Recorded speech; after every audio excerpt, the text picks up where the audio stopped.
5월이 시작됐습니다. 한 달의 시작은 역시 게임5 아닐까요? 5월은 어떤 신작 게임들이 우리를 기다리고 있을까요? 개인적인 기준으로 엄선한 5개의 신작 게임 리스트, 디몬크의 게임5 시작합니다. 무더운 여름은 아직 이른데 벌써 등골서늘한 게임이 출시됩니다. 바이오 하자드 빌리지. 시리즈 25주년 8번째 정식 넘버링 타이틀로 전작 7편의 뒤를 잇는 후속작입니다. 기존과는 다르게 넘버링을 붙이지 않고 빌리지라고 칭했는데 로마 숫자로 여전히 8편임을 밝히고는 있습니다. 이번 작은 게임 타이틀처럼 어느 오래된 성을 중심으로 형성된 변방 시골 마을에서 벌어지는 이야기입니다.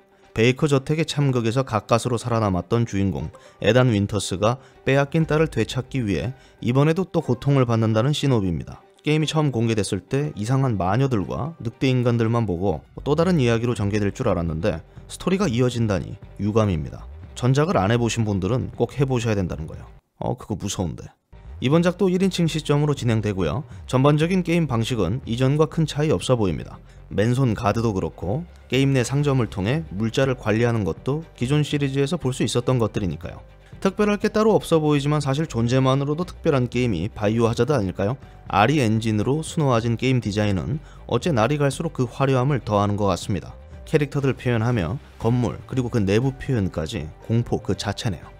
25주년 기념으로 게임을 구입하면 온라인 전용 타이틀 RE 벌스도 무료로 제공합니다. 최대 6명의 플레이어들이 한데 모여 벌이는 서바이벌 데스매치 모드예요. 공짜로 주는데 마다할 이유 없죠. 바이오 하자드 빌리지. 이제 캡콤 게임의 퀄리티는 의심하지 않거든요.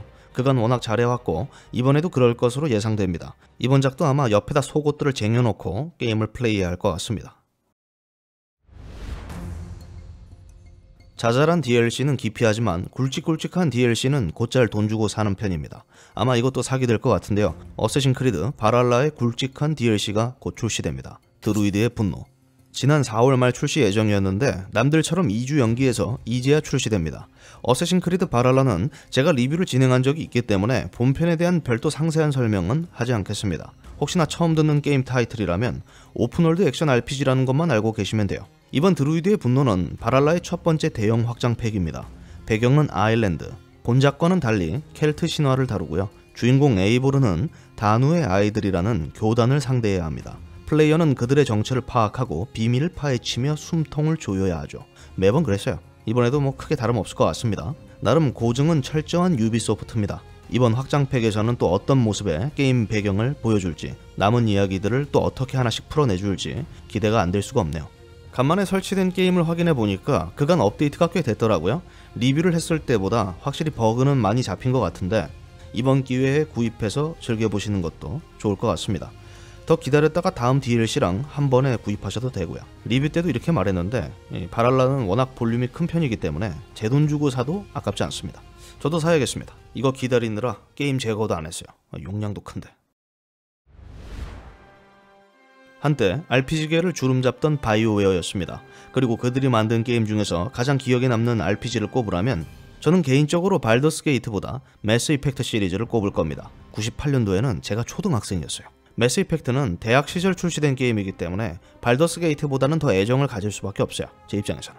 여튼 나름 수작으로 평가받았던 매스 이펙트 트릴로지 리마스터 버전으로 출시됩니다. 1편부터 3편까지 40여 종의 DLC, 4K 리마스터로 현 세대에 맞게 재설계된 그래픽, 21대 9 비율 완벽 지원, 그리고 HDR, 개선된 게임 UI까지. 뻔한 리마스터지만 매스 이펙트라 감회가 새롭습니다. 3인칭 액션 롤플레잉 게임이요. TPS와 RPG가 결합된 그런 장르예요. 외계종족 리퍼의 위협으로부터 은하계를 구해낸다는 셰퍼드와 그 동료들의 머나먼 여정이라고 말하면 대충 이 게임의 스토리를 짧게 요약할 수 있을 것 같은데요. 당시 출시됐을 때도 한국어판은 아니었기 때문에 유저 한글 패치를 통해 즐겼던 걸로 기억합니다. 오픈월드 게임은 아니지만 볼륨은 꽤 큰 편이었고요. 시리즈를 거듭할수록 점차 완성도가 높아졌던 게임이었습니다. 무엇보다 1편부터 3편까지 스트레이트로 진행되는데 전작 세이브 데이터를 그대로 응용하는 게임이었거든요. 유저 선택에 따른 1편의 결과가 3편까지 이어지는 거예요. 만약 특정 캐릭터를 1편에서 사망케 했다면 그 다음 편에는 없어요. 또 러브라인도 있기 때문에 특정 캐릭터와 커플이 됐다면 그 사랑을 이어나갈 수도 있죠. 꽤나 흥미롭고 재미있었던 시리즈였어요. 그리고 작년 11월 매스 이펙트 최신작을 예고하는 티저 영상이 게재됐거든요. 이게 매스 이펙트 4가 될지 실패했던 안드로메다의 후속작이 될지는 모르겠지만 여튼 바이오웨어는 살아있기 때문에 앞으로 나올 신작 매스 이펙트를 위해서라도 한 번쯤 정주행해보는 것도 나쁘진 않을 겁니다. 후속작을 위한 투자라고나 할까요? 그런데 이번 레전더리 에디션도 한국어판은 아닙니다. 출시일은 5월 14일, 제 생일입니다. PC 게이머들에게 있어서 세상 두 번째로 반가울 때가 언제일까요? 아마 콘솔 독점인 줄 알았는데 PC 버전으로도 게임이 출시될 때일 겁니다. 데이즈곤이 그렇습니다. 한때 플레이스테이션 4 기대작 중 하나였던 오픈월드 액션 게임이요. 전형적인 좀비 아포칼립스입니다. 정확히 말하면 좀비는 아닌데요. 편의상 그냥 좀비라고 해도 크게 틀린 말은 아닙니다. 데이즈곤이 기대작이었던 이유는 몇 가지 있었는데 그중 하나는 영화 월드워 Z처럼 떼거지로 몰려드는 괴물들이었습니다. 주간에는 코빼기도 안 보이다가 야간만 되면 우르르 몰려다니는 무리 이동이 아주 압권이었죠. 두 번째는 바이크와 함께하는 여정입니다. 게임 전반에 걸쳐 매우 중요한 아이템이기 때문에 바이크 튜닝과 더불어 관리에 신경 쓰는 것도 또 하나의 재미였습니다. 물론 그간 오픈월드 게임에서 기름 넣고 튜닝하는 시스템이 없었던 건 아닌데요. 장르가 장르인 만큼 더 눈에 띄었던 거죠. 그리고 여러 생존자 간의 갈등과 캐릭터 묘사도 나쁘지 않았고요. 결론적으로 명작이라 말하기는 어려운데 마냥 나쁘지는 않은 게임이에요. 출시 당시 다양한 버거들 때문에 고생 좀 했던 게임이었는데 최근 데이즈곤 리뷰에 이런 댓글이 달렸더라고요. 디몽크님이 지적한 부분들은 대부분 개선됐고 버그도 많이 잡혔습니다. 지금은 좀 다릅니다. 그렇답니다. 데이즈곤 PC 버전 울트라 와이드 해상도 지원하고요. 더 개선된 그래픽으로 즐길 수 있습니다. 한국어판입니다. 아포칼립스 하면 또 빼놓을 수 없는 게 돌연변이 아닐까요? 공개된 지 약 4년, 이제야 출시됩니다. 바이오 뮤턴트. 저스트 커즈 개발사로 잘 알려진 아발란체 스튜디오의 일부 멤버들이 설립한 엑스페리먼트 101의 데뷔작입니다. 그래서일까요? 이번에도 오픈월드예요. 얼핏 보면 쿵푸 팬더가 생각나는 캐릭터들과 입체적이고 넓은 게임 배경이 아주 매력적으로 보입니다. 개발사가 밀고 있는 게임 특징은 전투입니다. 플레이 중 만나게 되는 무술 고수들에게 근접, 원거리 등의 무술들을 전수받아 플레이어 입맛대로 다채로운 액션 활극을 펼칠 수 있다는 거죠.